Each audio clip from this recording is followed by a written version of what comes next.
Buenos días, mi nombre es Luis Padua del Colegio María Santísima, quinto año sección B, y hoy les voy a hablar sobre la regulación génica y sobre el cultivo de tejidos. Empecemos hablando sobre qué es la regulación génica. La regulación génica son todos aquellos procesos celulares mediante el cual se disminuyen o se aumentan el producto final de los genes, que vendrán siendo las proteínas. Nuestro cuerpo tiene diferentes genes con los cuales puede codificar diferentes proteínas. Sin embargo, no las codifica todo en el mismo momento, sino solo cuando son requeridas.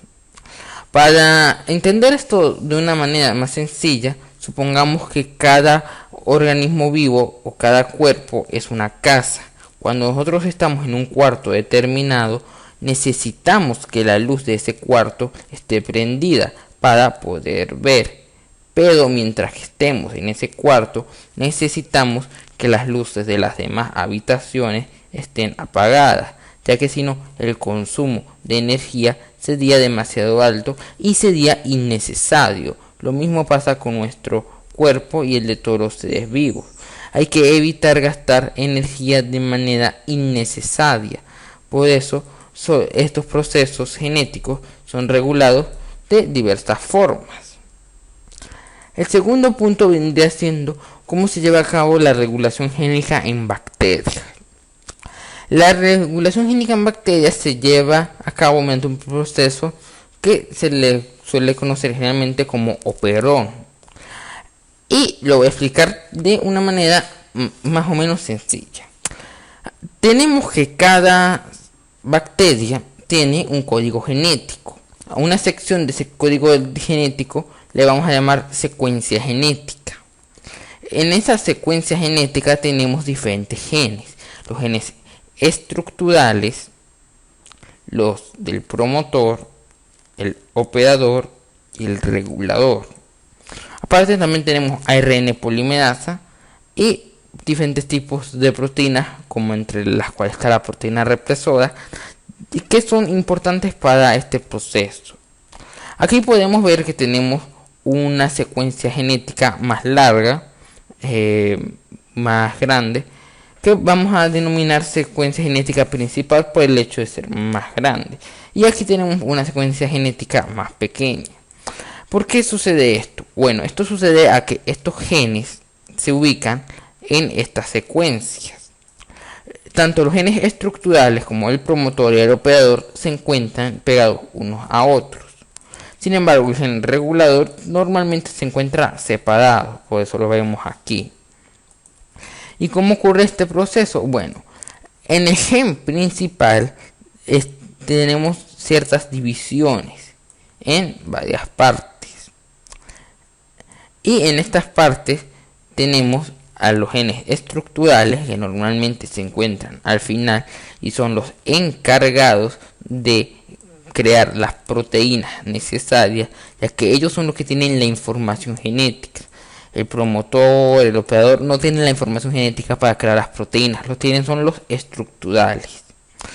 También tendríamos el gen operador, el gen promotor y el gen regulador.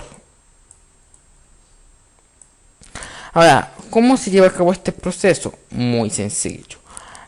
Como podemos ver, tenemos ARN polimerasa. La función que tiene el ARN polimerasa es la de unirse al promotor para llevar a cabo este proceso. Al poder unirse el ARN polimerasa al promotor, se lleva a cabo la transcripción. Y estos genes estructurales codifican la proteína necesaria. Supongamos que en nuestro organismo entra una sustancia llamada sustancia X. Esta sustancia X solo puede ser digerida por un tipo de proteína llamada proteína X. La proteína X solo puede ser codificada por estos genes estructurales. Estos genes estructurales a su vez solo pueden codificarla cuando el ARN polimerasa se une al promotor y lleva a cabo la transcripción. Sin embargo, en el caso de que no haya por ningún motivo sustancia X, no queremos que se lleve a cabo este proceso. ¿Y cómo evitamos nosotros que se lleve a cabo este proceso? Muy sencillo. Ahí es donde entra en juego la proteína represora.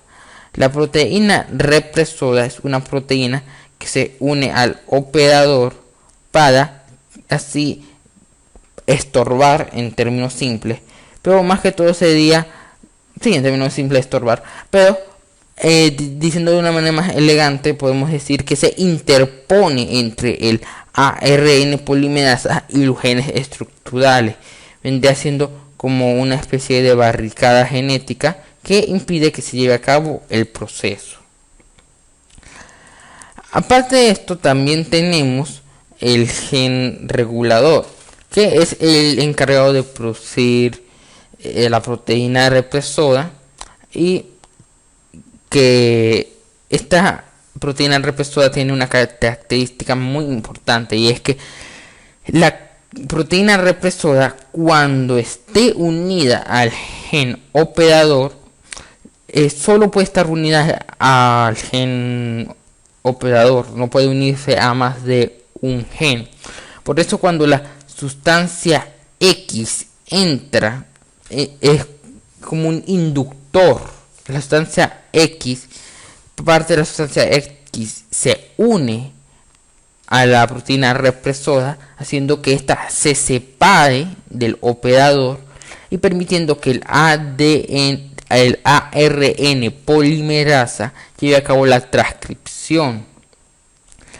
Esto se debe básicamente a que las proteínas de este tipo solo pueden estar unidas a la vez a otra proteína, o sea, o se une al operador o se une a la sustancia X inductora, pero no puede andar unida a más de una vez, o sea, no puede tener más de una novia, o sea, o elige una o elige la otra, no puede andar ahí teniendo más de una relación al mismo tiempo, debe decidirse. Esto sería una explicación muy sencilla y muy leve, pero es más que todo por cuestiones de tiempo. Ahora pasemos a hablar sobre la regeneración celular. La regeneración celular es un proceso en el que un individuo, al perder parte de su, vamos a decirlo, de su organismo estructural, o sea, pierde estructura que puede ser ya sea una extremidad o no tan grave, sino que por ejemplo pierda sangre, cuando pierde parte de sí mismo necesita reponerla. Y hay animales que tienen asombrosas habilidades regenerativas. Un ejemplo sería el ajolote, un animal que es famoso por su gran capacidad regenerativa, ya que el ajolote puede regenerar grandes extremidades o puede regenerar grandes partes de su cuerpo. ¿Y cómo es que se lleva a cabo este proceso? Muy sencillo. Se tiene una célula llamada célula madre, que es la célula azul. La célula azul en este caso vendría siendo la célula madre. ¿Qué pasa con esta célula madre? Bueno, resulta que la célula madre tiene todos los genes necesarios para convertirse en cualquier tipo de célula. O sea, me explico. La célula madre es una célula que puede convertirse en otros tipos de células. ¿Y para qué sirve esto? Bueno, esto sirve para muchas cosas. Lo primero a tener en cuenta es que cuando una célula madre se convierte en otro tipo de célula, se conoce como diferenciación celular, la cual básicamente consiste en que la célula madre se convierta en células sanguíneas, células nerviosas, que vendrían siendo las neuronas, células óseas, que vendrían siendo los huesos, células musculares, que vendrían siendo los músculos. O sea, como podemos ver, hay diferentes tipos de células que pueden ser llevadas a cabo mediante la célula madre. La célula madre, en el momento, vamos a decirlo, actual de la situación, elige en qué necesita. Necesita más sangre, necesita más conexiones nerviosas, qué es lo que le falta al organismo, y dependiendo de qué le falta al organismo, la célula madre se convierte en otros tipos de células para reponer la pérdida.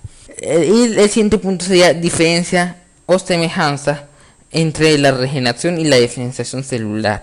Son procesos necesarios para la salud, son benignos para el organismo, se llevan a cabo a nivel celular, o sea, son muy parecidos.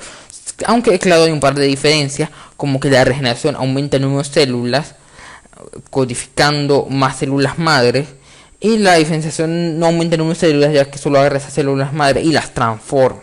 Siguen siendo el mismo número, solo que después de haber sufrido un cambio.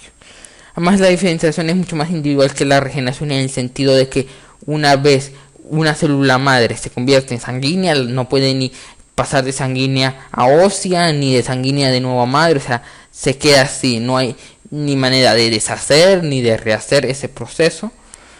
Con la regeneración más o menos también, aunque es un poquito más flexible. El sexto paso sería en qué consiste la técnica de cultivo de tejidos y su importancia, tanto para la medicina como para la agricultura. Bueno, esto es muy simple. Se agarra un espécimen del que se quiere sacar material genético. Por ejemplo, se utiliza una hoja. Esa hoja se guarda en un tubo de ensayo. Esto se guarda en un ambiente que sea favorable para su crecimiento, y de esa manera se regenera y se cultivan más. También se pueden hacer aparte con hojas con tallos, pétalos, dependiendo de la planta. Más o menos es que se elige con qué parte se va a trabajar.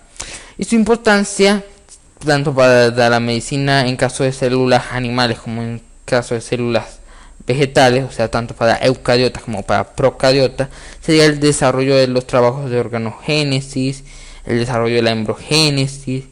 Ya viéndolo desde el lado de la agricultura, tenemos el aislamiento de células para posteriores trabajos de su mejoramiento, introducción de nueva variabilidad genética, ya que este es uno de los procesos mediante el cual se suelen combinar diferentes especies de manera artificial, y otros, vamos a llamarlos, posibles usos.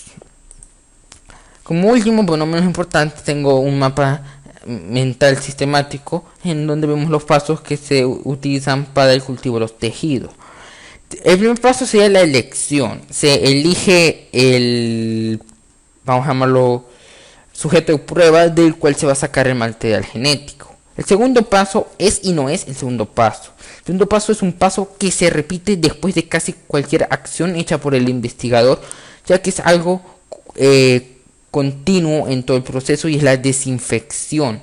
Tanto con alcohol y fuego se suelen desinfectar las pinzas, los tubos de ensayo, ya que si llega a entrar gérmenes, bacterias, hongos, etcétera en el experimento o en el cultivo, probablemente se eche a perder y el trabajo sea obsoleto, no cumpla con los objetivos requeridos. Por eso la desinfección es una de las cosas más importantes del proceso. Después de esto vendría la multiplicación, donde se agarra un pedazo del material genético, se trasplanta, se espera que se regenera, que es básicamente el paso principal de la operación. Y por último, la aclimatación, que es un paso más que se suele hacer, donde ya los sujetos de prueba son sacados los tubos de ensayo y se ponen en ambientes exteriores más vulnerables o más realistas, por decirlo de una manera. Bueno, esto vendría siendo toda mi exposición. Espero que les haya gustado, espero que les haya sido agradable y de ayuda el conocimiento. Nos vemos en el próximo video.